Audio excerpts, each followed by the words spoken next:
Kumusta, mga minamahal naming kagintong edad? Sana ay nasa mabuti kayong kalagayan. Ngayon, pag-uusapan natin ang isang paksa na napakahalaga, lalo na sa ating pagtanda, ang kalusugan ng ating bituka o mas kilala bilang gut health. Madalas ba kayong nakakaranas ng paninigas ng dumi, pagiging bloated, o kaya'y madalas na pagsakit ng tiyan? Kung oo ang sagot ninyo, hindi kayo nag-iisa. Marami sa ating mga senior ang nakakaranas ng ganitong mga hamon. Pero huwag kayong mag-alala dahil may mga simpleng paraan upang mapabuti ang kalagayan ng ating tiyan at bituka na siyang pundasyon ng ating pangkalahatang kalusugan. Ang ating bituka ay hindi lang basta daanan ng pagkain. Ito ang sentro ng ating immune system, nakakapekto sa ating mood at tumutulong sa pag-absorb ng mga sustansya. Kaya naman, ang pag-aalaga dito ay parang pag-aalaga sa isang gintong yaman.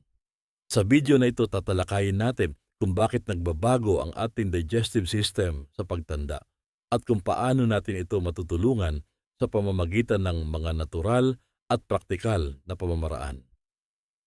Hindi ito tungkol sa komplikadong solusyon, kundi sa mga simpleng gawi na maaari nating isama sa ating pang-araw-araw na buhay.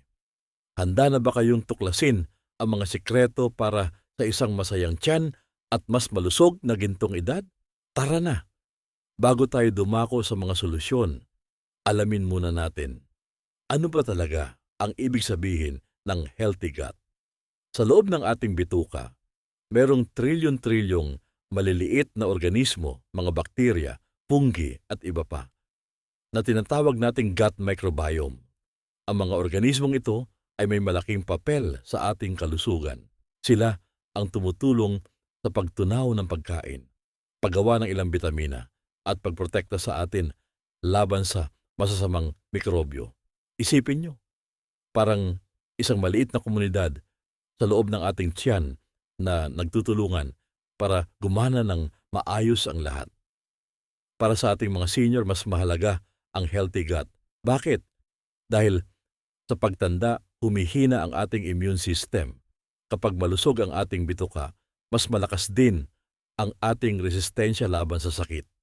Nakakatulong din ito sa mas mahusay na pag-absorb ng nutrients mula sa ating kinakain, na mahalaga para mapanatili ang lakas ng ating buto, kalamnan at pangkalahatang enerhiya.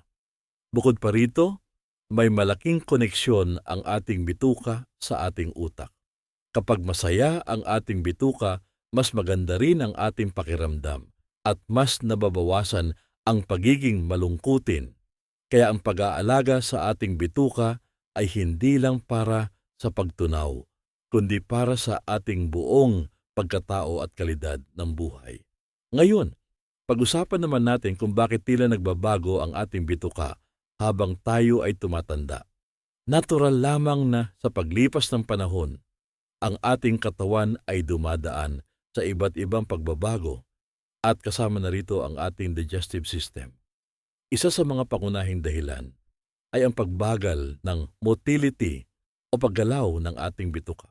Ibig sabihin, mas mabagal na ang pagdaan ng pagkain sa ating digestive tract, na madalas ay nagiging sanhi ng paninigas ng dumi o constipation. Bukod pa rito, maaring bumaba rin ang produksyon ng stomach acid at digestive enzymes sa ating tiyan. Ang mga ito ang tumutulong sa pagtunaw ng pagkain at pagkuha ng mga sustansya. Kapag kulang ang mga ito, mas nahihirapan tayong tunawin ang ating kinakain, na nagdudulot ng indigestion o pagiging bloated. Nagbabago rin ang komposisyon ng ating gut microbiome. Maaaring bumaba ang bilang ng mga good bacteria at dumami ang bad bacteria. Ang lahat ng pagbabagong ito ay natural lamang sa pagtanda, ngunit hindi ibig sabihin na wala na tayong magagawa. Sa katunayan, marami tayong maaaring gawin upang suportahan ang ating bituka at mapagaan ang mga hamong ito. Isa sa mga pinakamabisang paraan upang mapanatili ang isang malusog na bituka ay sa pamamagitan ng pagkain ng mga fermented foods. Ang mga pagkaing ito ay mayaman sa probiotics na siyang mga good bacteria na kailangan ng ating bituka. Isipin nyo, parang nagdaragdag tayo ng mga bagong masisipag na miyembro sa komunidad ng ating gut microbiome.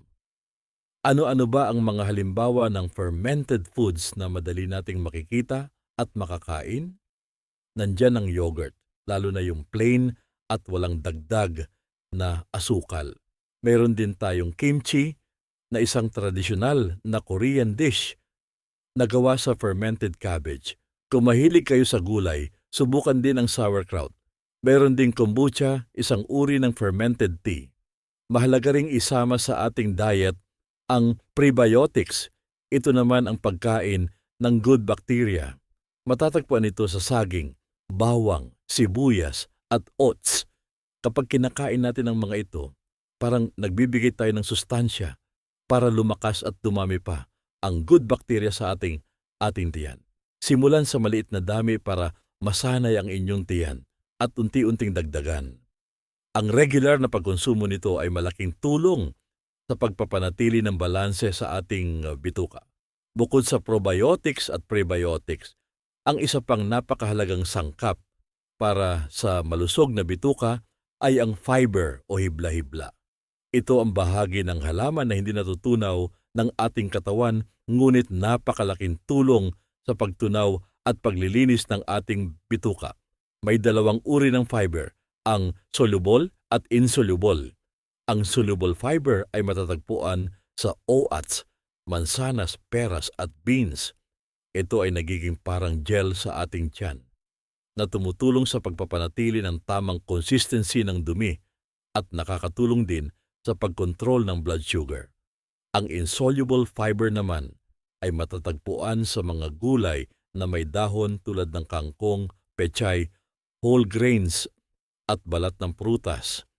Ito ay parang walis na naglilinis ng ating bituka, nagpapabilis ng pagdaan ng dumi at pumipigil sa paninigas ng dumi o constipation. Kung kulang tayo sa fiber, mas madali tayong magka-constipation na nagdudulot ng discomfort at maaaring humantong sa iba pang problema.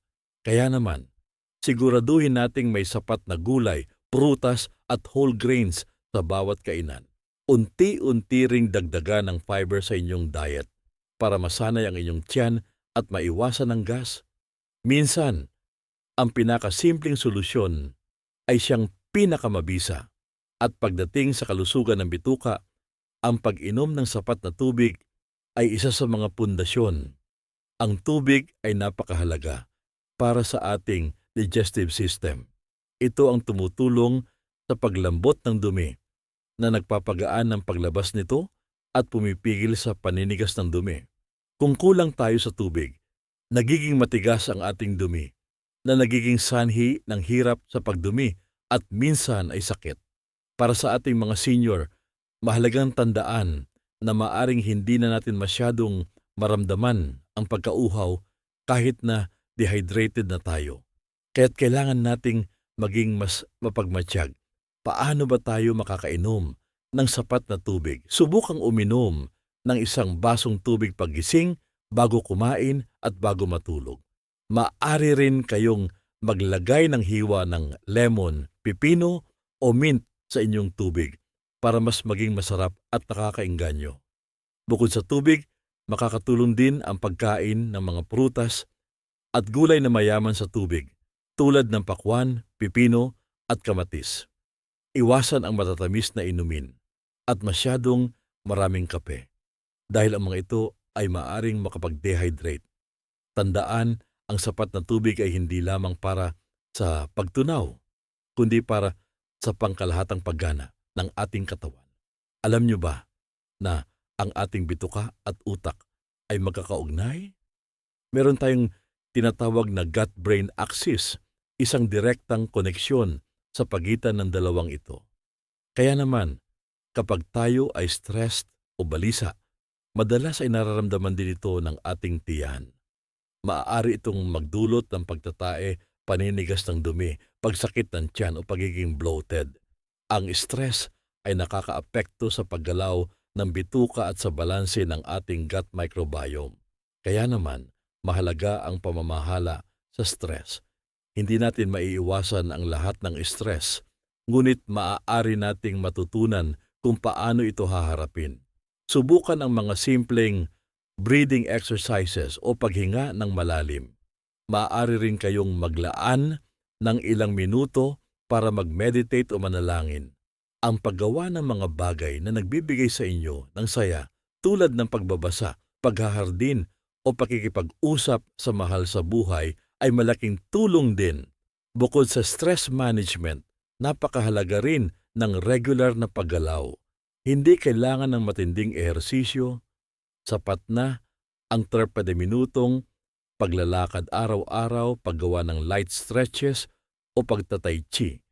Ang paggalaw ay nakakatulong sa pagpapabilis ng paggalaw ng bituka na nagpapagaan ng pagdumi at nagpapabuti ng pangkalahatang sirkulasyon. Kaya, labanan ang stress at gumalaw-galaw para masaya ang bituka at buong katawan. Sa huling bahagi ng ating talakayan, gusto kong bigyang diin ang isang napakasimpleng gawi na madalas nating nakakalimutan, ang maiingat na pagkain at pagnguya.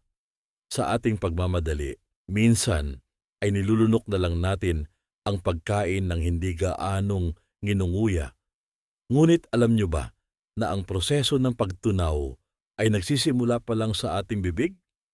Kapag nanginunguya natin ng mabuti ang ating pagkain, mas madali itong tunawin ng ating tiyan at bituka.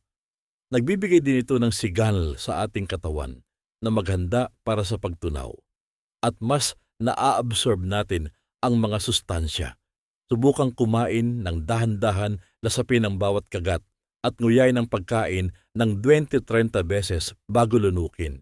Iwasan ang pagkain habang nagmamadali, nanonood ng TV o nagtatrabaho. Bigyan ng buong atensyon ang inyong pagkain. Hindi lang ito nakakatulong sa pagtunaw, kundi mas na-enjoy din natin ang ating pagkain at mas mabilis tayong makaramdam ng kabusugan na nakakatulong din sa pagkontrol ng timbang. Sa huli, mga kagintong edad, tandaan na ang pag-aalaga sa ating bituka ay isang paglalakbay, hindi isang mabilisang solusyon. Ang bawat maliit na hakbang na gagawin ninyo mula sa pagdagdag ng fiber, pag-inom ng tubig, pag-manage ng stress, hanggang sa maingat na pagkain ay malaking kontribusyon sa inyong pangkalahatang kalusugan at kapakanan. Ang inyong bituka ay inyong kaibigan, kaya alagaan natin ito ng may pagmamahal at paggalang. Sana ay marami kayong natutunan sa video na ito. Hanggang sa muli, manatiling malusog, masigla at masaya sa inyong gintong edad.